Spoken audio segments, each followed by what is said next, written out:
Good afternoon, everyone. We're running a little bit late, so we're going to go ahead and get started because we're told we have to end on time nonetheless.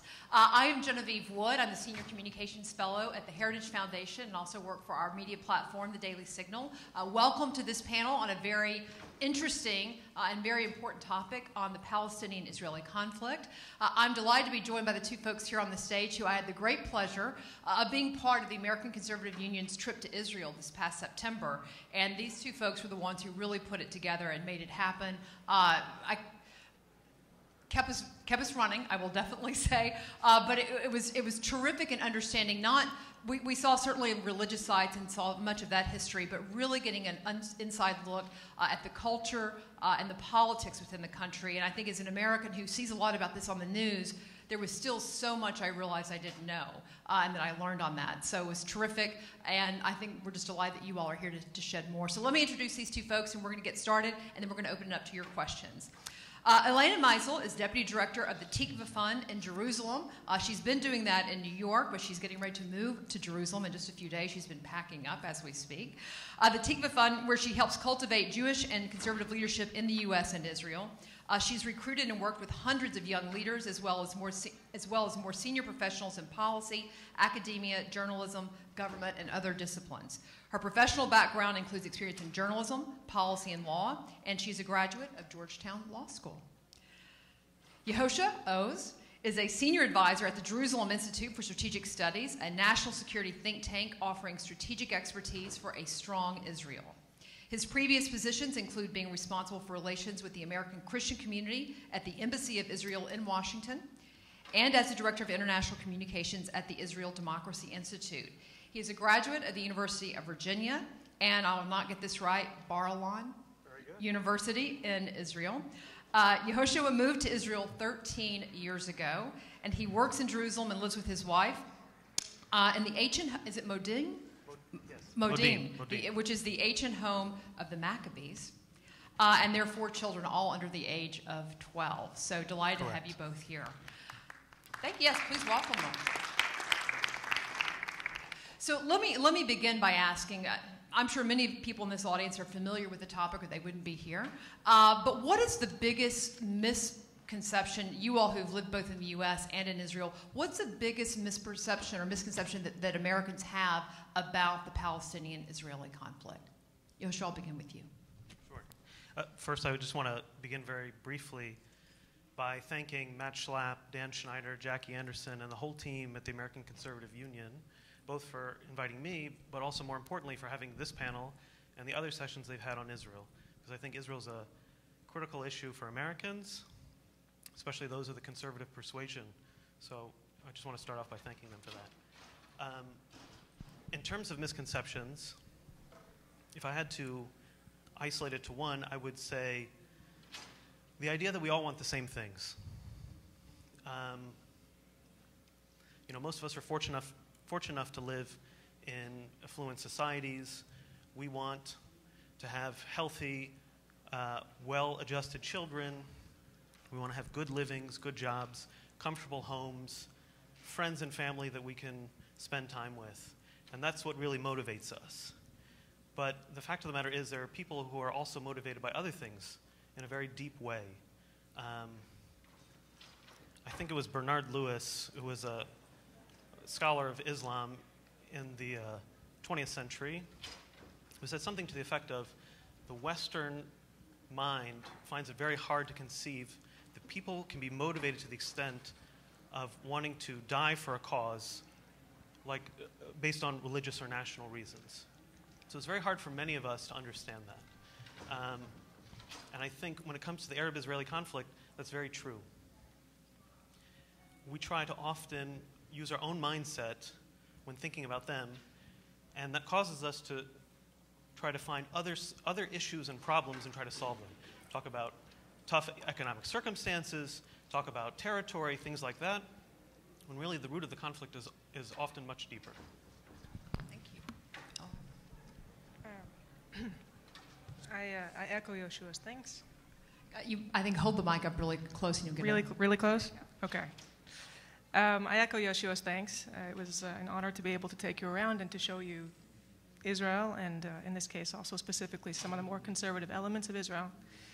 I would also echo that answer, but add to it a bit more in terms of the Palestinian-Israeli conflict as it's talked about. I think the biggest misconception, because there is so much complex history involved and so much in the way of politics and religion interacting, the biggest misconception is that there's actually a conflict happening between two sides with an equal moral and historical claim to the land, that there are Palestinians who belong in the land and there are Jews who belong in the land, and they just keep fighting and fighting and fighting. In actuality, what's happening today is the result of sort of the British and the French rewriting the entire Middle East in the early 20th century, and then about, 100 years of Arab rejectionism of various ways of partitioning the land in that area. And we can get into that when we go into the history. But when you talk about who really belongs there, whose land the land of Israel is, it is that of the Jewish people. We have a historical connection to it going back over 3,000 years. We were sovereign there twice. We kept losing it. After we were expelled for the last time, we still had a core of people that maintained a continuous presence there. And for the past 1,900 years, the Jews have looked to Israel and dreamed of rebuilding it and put it in our prayers.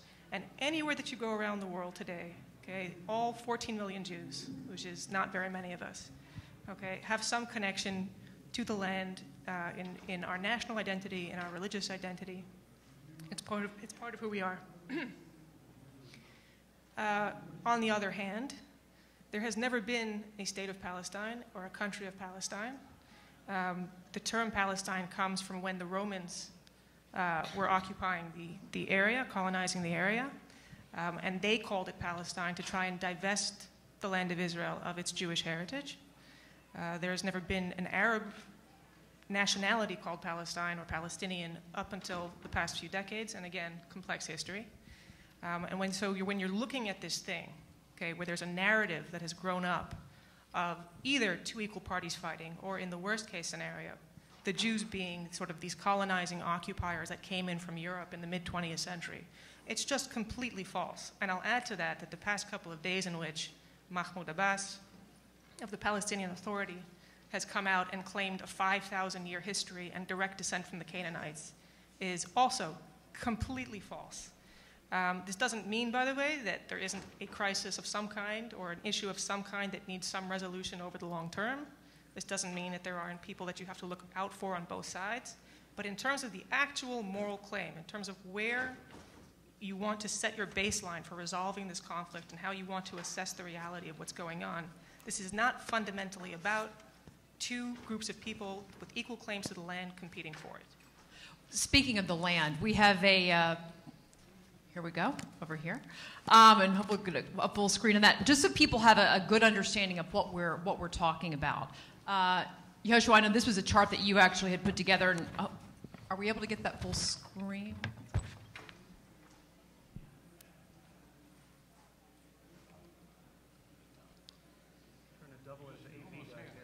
Close.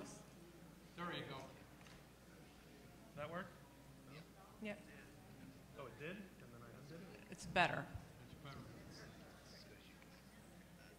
I think that's as good as we're going to get it. That's all right. Yeah. Talk us through it. I mean, people can hopefully have really good eyesight in the room. But kind of talk us through the map, just explaining what's up here.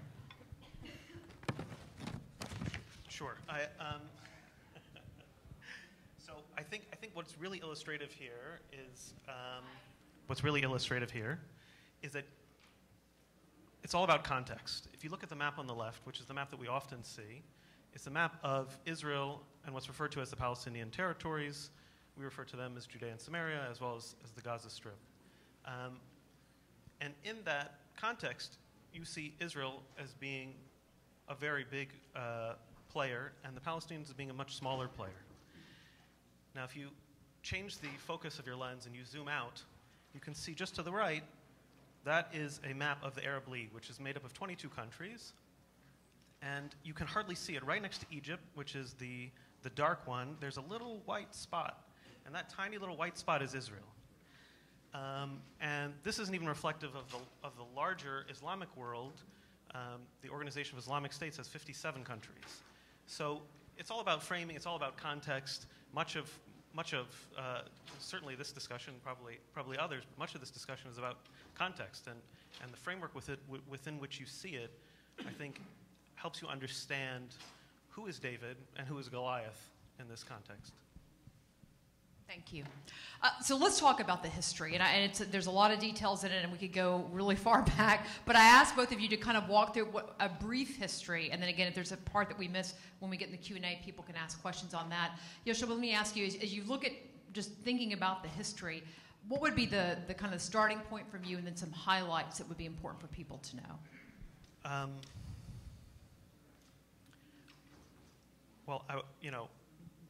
This is a conflict that's gone on for some time. I like to sort of take it in a different direction, if that's okay, and think again along the lines of trends and ideas, because we can get very deep into the facts and the dates, but to argue about every fact and every date is a long discussion. We could spend a whole year-long course here talking about it.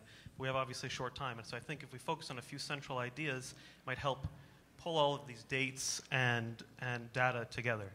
So I think the first concept, which Elena alluded to, which is one of the central core issues that someone needs to understand, is about who has a right to this land. And many people will argue that there's more than one party or there's a different party. I would argue that Israel has the right to land. The Jewish people and their connection, I think, is undisputable. And the right of the state of Israel to exist is I think, indisputable as well. We can talk about the religious context. Those of us who are believers in the Bible and of the Jewish and Christian traditions, I think it's very clear that the Jews have a long-standing connection and right to the land, and that extends into the legal realm and the historical realm.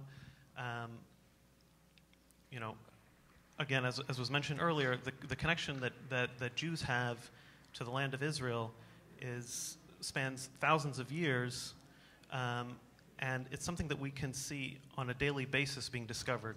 When we were on our trip with the ACU Foundation, we spent time at the city of David. And the city of David, for those who don't know, is located just outside of the walls of the old city of Jerusalem. It's actually where the real ancient Jerusalem was. And there, every day, they're uncovering new relics and artifacts which prove the connection. And let me just jump in here and say, and this is important because, for those who, many Christians go to the Holy Land and they want to see where was the Temple of David and other religious sites that are read about, of course, in the Old Testament. But this isn't just about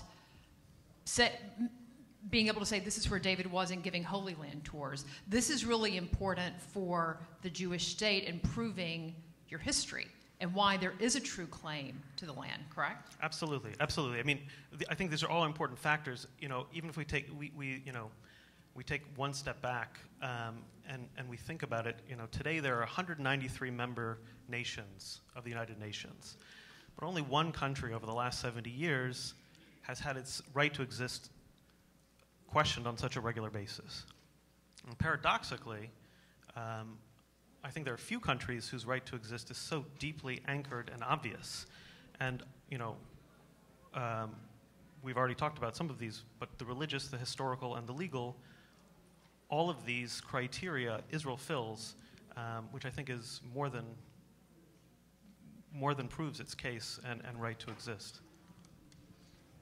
If you want me to go into some of the more recent historical facts, I'll take a bullet for the team. So this can get a bit convoluted. I'm going to try to make it simple, and I'm going to try to make it not too long as well.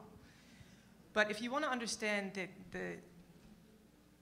how, given what we've both said about the connection to the Jewish land, how the current situation came to be, then I'll take you back to sort of the mid to late 19th century, and it's at this point in time where the political idea of Zionism, meaning not just the idea that we want to return to a state, not just the idea that we want to reestablish our capital in Jerusalem, and be, is sort of married to the idea that, we're not just praying for it, we can actually become a free people again, sovereign over our homeland. And so immigration starts to Israel, starts to come in. At that point in time, it's not Israel, by the way, it's under the Ottoman Empire, it's an Ottoman territory. It's not called Israel. It's not called Palestine either. So Jews start to emigrate in. At this point in time, there's a smaller Jewish population there that, again, has maintained a continuous presence. There's also Arab population. As the Jews trickle in, there's an economic boom that ends up pulling in many more Arabs from surrounding countries. And so you have both Jews and Arabs coming into what was previously, at the time that the Jews started entering the land, it was basically kind of barren and arid, unproductive. Nobody really wanted to be there. And the Jews started bringing, by and large, cultivating the land, creating agriculture, creating industry, creating urban centers.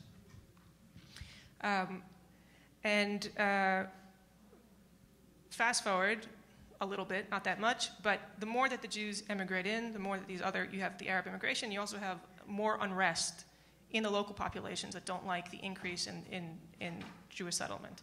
Okay, full stop. The Ottoman Empire is dissolved after World War I.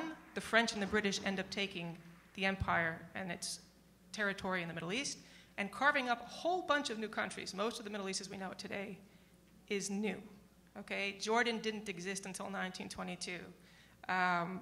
Lebanon didn't exist. I believe Yemen didn't exist. There's a whole series, Lebanon. Okay, there's a whole series of borders that the French and the British draw. And what they end up doing, because they're imposing a Western kind of political system on a region that has a whole bunch of existing tribes and religious affiliations and all sorts of other ways of defining themselves, is they end up splitting all sorts of groups that would otherwise be together and mixing groups that otherwise would be warring with each other, which is one of the reasons why the Middle East is such a powder keg. Okay, it goes back to this, like, basically taking a crayon and making all sorts of different decisions and appointing rulers for these states. Okay, so while they're in this process, they do the same thing with the Mandate of Palestine. The British were given the Mandate of Palestine, which I had a very bad slide that we can't show you, but it basically encompassed Israel and what is now modern Jordan. And that entire area was administered by the British. The British in 1917 had committed to creating a sovereign Jewish presence in the national homeland. But due to all sorts of political considerations, and that British intent was then affirmed by the international community at the League of Nations, but due to all sorts of political considerations, trying to basically maintain a certain relationship with the Arab population, they take 80% of what they're supposed to give the Jews, they create Jordan, they bar Jewish emigration to Jordan, at the time called Transjordan, okay, and that, I would argue, in 22, but I might be wrong, was the first two-state solution. You've created in the territory that was supposed to be the Jewish homeland, you have now created a massive, compared to what is left in Israel, you've taken 77% of the territory and created an Arab state to join all the other ones that you're creating. What's left? Something along the lines of what you see in modern Israel today, but even there's so much. Which is the size of, roughly? It's less than the size of New Jersey. I'm not entirely sure how big New Jersey is, but if you just look that up and then go smaller, that's Israel.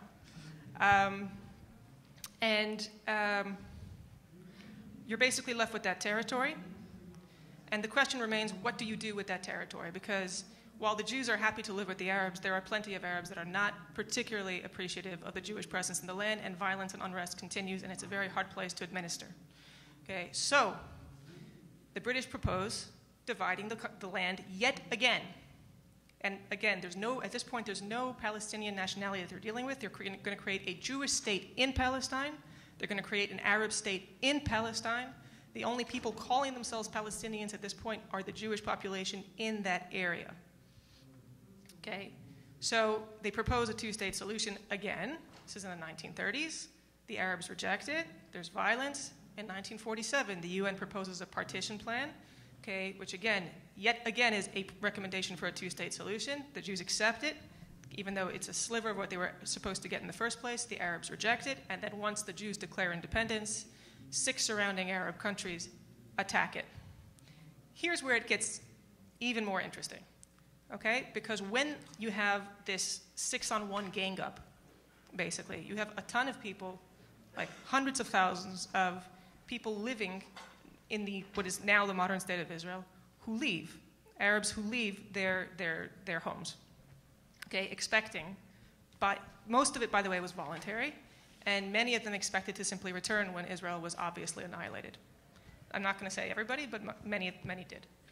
Okay, those people end up going back to the places where their parents or grandparents came from, all around the surrounding region. Again, many of them not necessarily indigenous to that place either.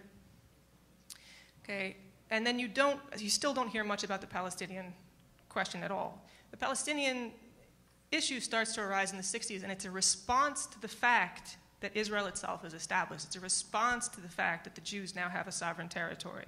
Okay, and the idea is, well, now we're going to create a different national presence, okay, to compete with the narrative. In 1967, there's the Six-Day War, okay, when I don't remember whether it was 5 or 6 Arab powers attack. It was like 100 million Arabs on 5 million Jews. And, you know, to basically everybody's surprise, Israel not only wins, but ends up taking the Sinai from Egypt, what the territory known as the West Bank that Jordan was controlling at that point. And with Sinai is also Gaza and the Golan Heights from Syria. And it's at this point that the populations in those areas, which previously had no idea of Palestinian nationality, almost, okay, start objecting to the fact that Israel is somehow occupying their territory, okay? So you see there's been an evolution here where there was no real Palestinian national identity, and then it starts to emerge. And it emerges because it's in opposition to the narrative of the Jewish claim to the land. Okay, not only does it emerge, okay, but the narrative of occupation is so entrenched that once again, when Israel offers to cede these territories that it's won in a defensive war to create 2 states, they say no. And that's how sort of like this Palestinian issue was created. The Palestinians, by the way, are not just there. They're spread out all over the Middle East. They are horrendously discriminated against in places like Lebanon and Jordan, and they were expelled from Kuwait in the early 90s, so I'm not so sure that I can say that they're still discriminated against.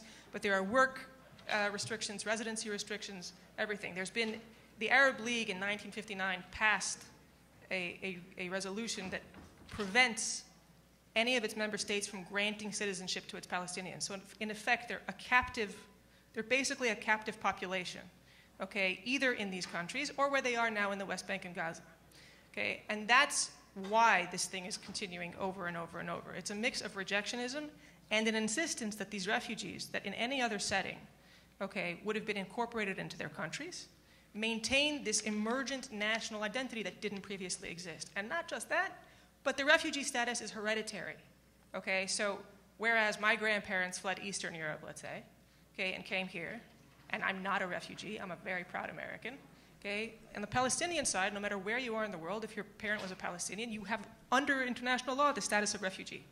It's the only population in the entire world that falls under this classification, and that means that the numbers of people that have a vested interest in this being, you know, quote unquote, solved, continues to grow. So I'm going to leave it there because it could just go on forever, but that's some background. Nicely done, nicely done. Yehoshua, let's come to where we are today and talk. I mean, this is obviously a political issue, but it's a deeply rooted cultural issue for those living in this region of the world. Can you speak to that and what this is like on a day-to-day basis for the people living on both sides of the conflict? Well, I can speak more knowledgeably about on the Israeli side, and I can say that. You know, fortunately, at most times, we don't feel it on a daily basis. Life goes on. The security situation in Israel is overall very good. Average Israeli feels very safe. All sorts of violence and crime in general are much lower in Israel than in a lot of major urban areas you might be familiar with. But then there are lots of incidents. In the last year, I think there were 37 rockets that were shot from the Gaza Strip into Israel. And what that happens, when that happens, that means you have somewhere between, depending on where you live in Israel, you have between 5 and 90 seconds for you to seek shelter.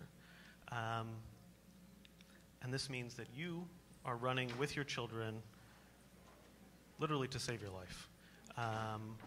And that's one phenomenon that Israelis always sort of have in the back of their mind that can occur. It's happened, I think, roughly 20 times in the last month or so. And there are also other incidents that happen. We've had a series of, obviously, years ago we had the ongoing series of bombings and such associated with the Second Intifada. Once that died down, we had over the last couple of years, we had what was called the stabbing intifada, when Palestinians would take any implement that they could find and try to just kill a few Israelis. Ramming attacks, which unfortunately have also spread to the West, were first started in Israel, with Palestinians taking construction equipment or other things and running into bus stations and individuals on the side of the road. So, I don't want to paint the picture as being dark and miserable all the time, because the truth of the matter is, the UN publishes a happiness index every year, and Israel is always in the top, I think, 10. People are in general very able to work with the uncertainty, but there is a real element of uncertainty which affects people. Speak also to, when we were there, we visited some folks who actually are originally from the United States but are in the settlements. And people always hear about the settlements, and there's always a debate about Jews moving into the settlements. Explain for us, and you both can speak to this, what does that mean? What is a settlement? Why is there such debate over it? Walk us through that. All right, I'll say a couple of words and then turn it over. A settlement is a Jewish community that's located in largely in what's now called the West Bank, which is actually Judea and Samaria. It's the heart of our national homeland. And these are very nice, very often suburban towns that the word settlement, I think, automatically kind of misdescribes in your mind. It's not at all what I pictured. No. I mean, it's a town. It's what, people live there normally. It's not some kind of like hilltop, scraggly thing that I think, again, the word connotes. And the reason that these things are considered controversial in any way is because there's a flawed assumption, okay, that the thing that is stopping peace is the ability for Israel to withdraw from the land that it currently controls, even though part of the West Bank is actually controlled by the Palestinians. Okay, but that idea, right? And so the idea is if you build, then you're preventing peace.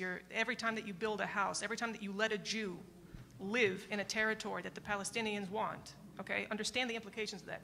Every time that you let a Jew live in a territory that the Palestinians want, which, by the way, they're legally entitled to be there, okay, it's a disputed territory, not an occupied territory, long story, okay, you are somehow making an obstacle to peace. It's not the people that want to completely ethnically cleanse this area of Jews that are preventing peace. It's the idea that despite the fact that Israel has repeatedly offered up land, again, in 67 it offered up this land, it gave back the Sinai to Egypt to conclude a peace deal. It's offered the Palestinians statehood multiple times for rejection. But, okay, if the settlements are built, then this is a symbol of Israeli occupation and oppression, and Israel basically gets it on the head from the international community. I would just add an extra point, just to echo what Elena was saying. 20% of Israel is Arab. Israel, pre-67 Israel, we're not talking about the territories. The Jewish majority state, which is 75-80% Jewish, has learned to live in harmony, more or less, with their Arab neighbors who make up 20% of the country. And when we think about peace and accommodation and compromise and tolerance, one would hope that a Palestinian entity would be able to have Jews living in it. Even if we come to some agreement and decide that some of this territory should be given to a Palestinian entity, why can't Jews remain? I'm going to ask two more questions, and we're going to open it to the audience. There's been a lot of talk, obviously, of the U.S. moving its embassy to Jerusalem. How much has that stirred the conflict, if you will? Has it stirred the waters at all? I mean, they claimed it. I mean, right. I think there was a lot more worry and noise and clamor before than actually happened in the end, and I think that probably goes to say a few things. One, that, and we see this in the Palestinians themselves have said this in their surveys and polls, that they think the Arab world no longer considers them a top issue. That they're not, the Arab world doesn't rise and fall based on the status of the Palestinians. They have lots of problems and issues they're trying to resolve on their own. Palestinians are not at the front of the list anymore. I think also it shows that the Trump administration just said what we all knew was true. We've all been playing this game of pretend for a long time, as if Jerusalem wasn't the capital of Israel, but it obviously is. And because we were just stating, because America took and I'm not trying to discount it, it was an important decision, it was valued, it was the right thing to do, but because America took this step, which was obvious, I think it also had sort of less repercussions. All right, final question for you all. Speaking of America and Americans, why, beyond the religious history there, why should Americans and American conservatives be so concerned or interested in what's happening in this part of the world? And in Israel as an ally, more importantly. Okay. Well, there, I think, are a couple of reasons, although I don't want to completely discount the importance of religious identity. It's, for most of the world, I think, really defines who they are and what their priorities are. And Israel plays an important role for certainly for Jews and then as well for Christians. I think there are two ways of looking at why one should support Israel, right? And I'm talking not support Israel against the Palestinians. I'm talking about support Israel, why you should care at all about this country that is so small that you can't see it on this wonderful slide that Yoshua prepared. And that's 6,000 miles away, that comes from a completely different sort of political, religious, national background. And I think, one, there's an international relations question here. There's a realpolitik question. It's really the only serious American ally in the Middle East. It believes in Western democratic values. It loves Americans. It cares about Americans. It views Americans as allies. And this is the only point of stability and freedom in a completely unstable region that, as of really not that long ago, poses a global threat, right? Iran's going to go nuclear at some point soon. It's changing alliances in the region. It's so scary for the people there. And Israel, for us, is actually a strategic ally. And, you could go on for probably hours on why that's the case. Beyond that, I think that there is a reason for Americans to care about it as Americans, meaning because it exemplifies all of these values that we care about, and because it exemplifies all of these values under extreme pressures, right? Like every single border, again, that you cannot see is surrounded by some kind of enemy that, with the exception, Egypt, there's a cold peace. Jordan is a powder keg. Lebanon, also, we've had our skirmishes. Syria, at this point, is basically coming apart.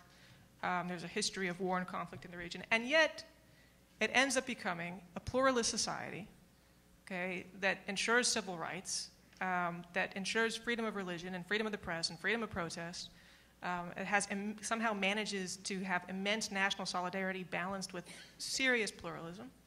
And we care about that as Americans. We want to see that cultivated in the world. And I think as conservatives, today, just given the polarization, unfortunately, the polarization in America, it used to be a much more broad-based thing. I think it's especially important to conservatives today. And realize that the reason that this is such a wedge issue for progressives in the States, because it is because Israel sort of is a symbol of all of these values that they don't value, they don't like. And so it's sort of a symbol of this culture war, and I think that if you really care about your own role in what's happening here, you also care about the survival and welfare and well-being and alliance with, an actual values alliance with the State of Israel. Yeah, I think those two are excellent and important. And to add to the first one, you have to think about what kind of expense and effort would America have to go to if Israel didn't exist in the Middle East? Because Israel is projecting power and stability in a region where there is very little.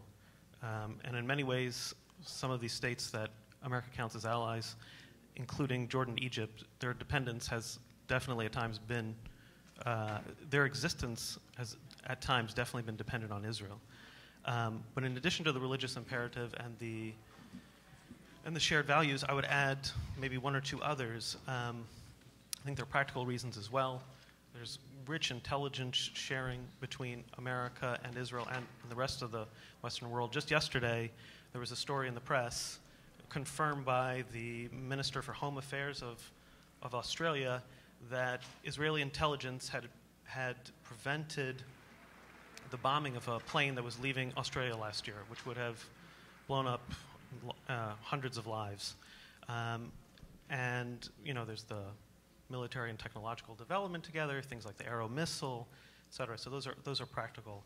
But there's one other reason I would just add to it, and I would say that, to quote Martin Luther King Jr., injustice anywhere is a threat to justice everywhere. And I believe that Israel is a just cause, and if you don't stand up for it, there are repercussions. Thank you very much.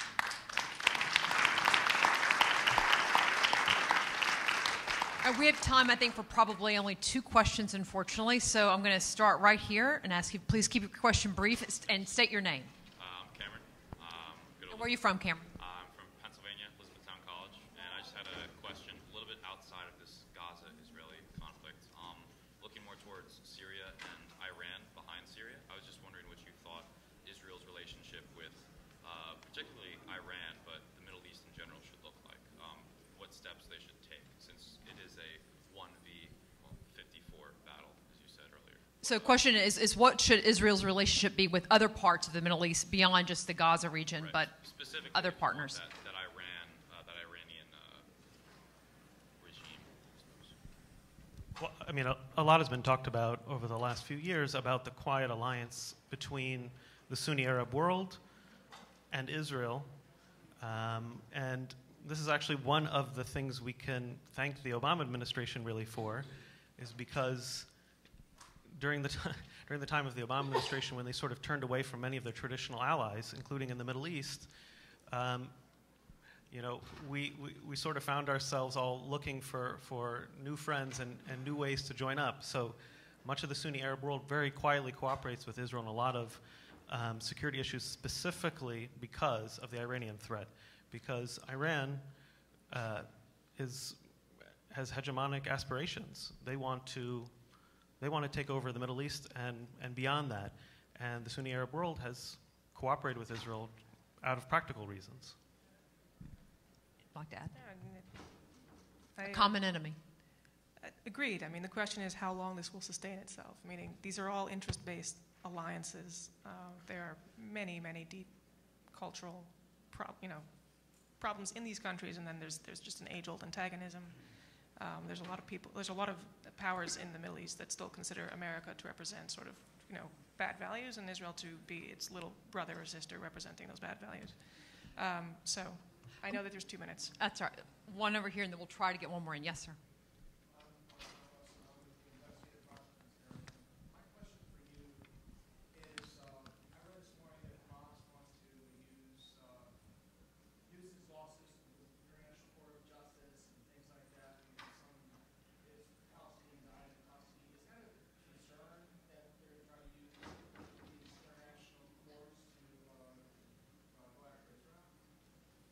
Question largely is it a threat that Hamas is trying to use international institutions and courts to go after Israel?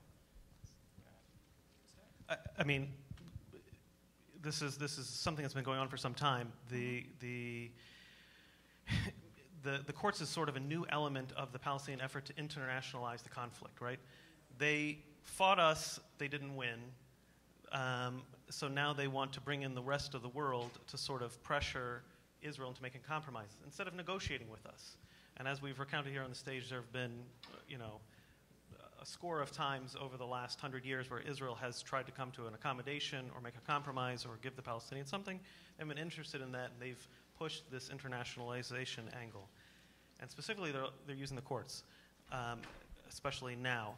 I personally wouldn't be afraid about Hamas standing up in front of a court because they are the worst perpetrators of war crimes in the world. You can even just take a look at the last conflict between Israel and the Palestinians, which was in 2014. There were, of course, sometimes Israeli actions which resulted, unfortunately, unintentionally, in civilian casualties. But that's the exact opposite of Hamas's modus operandi. Israel leaflets, warns, phone calls, texts, tries to get civilians out. Hamas does the opposite. They plant weapons in schools and in hospitals, and they fire from there, and they don't allow civilians to evacuate areas that are areas of actual military conflict because they want to either force Israelis to think twice or have civilian casualties. We have to wrap it here. I know other people have questions, but would you guys maybe step outside the ballroom here and talk to folks if they have questions? Would be great. Final thing, just want to make sure for the Take Action side here, what are two either websites or resources you all would suggest for people who want to follow this on a more closely or day-to-day basis? Well, the Daily Alert you mentioned. Right. You should have mentioned the Daily Alert from the Jerusalem Center for Public Affairs. Sure, yeah. Which is a digest that compiles, news from around the region. And I would also suggest, in addition to Yoshua's suggestion, that if you want to contextualize the news that you're reading on a more immediate basis, go to, I think it's camera.org, which is the Committee for Accuracy in Middle East Reporting. I'm not sure. The acronym's good, camera.org. Yeah, camera.org. And their entire business is basically taking news articles, contextualizing them, debunking them, and very often writing to these papers or news sources and correcting them. And besides staying informed, I would say, if you support Israel, make sure you're speaking with your elected representatives regularly about the issue, that you're pushing that support, you're pushing for reform. I think the Taylor Force Act is a great example of that. I think Mr. Sandy Gerber is here, who was the singular force behind it. It's a great example of someone who was able to take an idea and push for reform that's going to actually have a real impact. So communicate regularly with your representatives, both to support Israel and hold the Palestinians accountable. Yoshua, thank you. Elena, thank you. Isvera. Please thank our guests. And thank you all for your attention and being here as well. And they will step off to the side and take questions right outside the doors.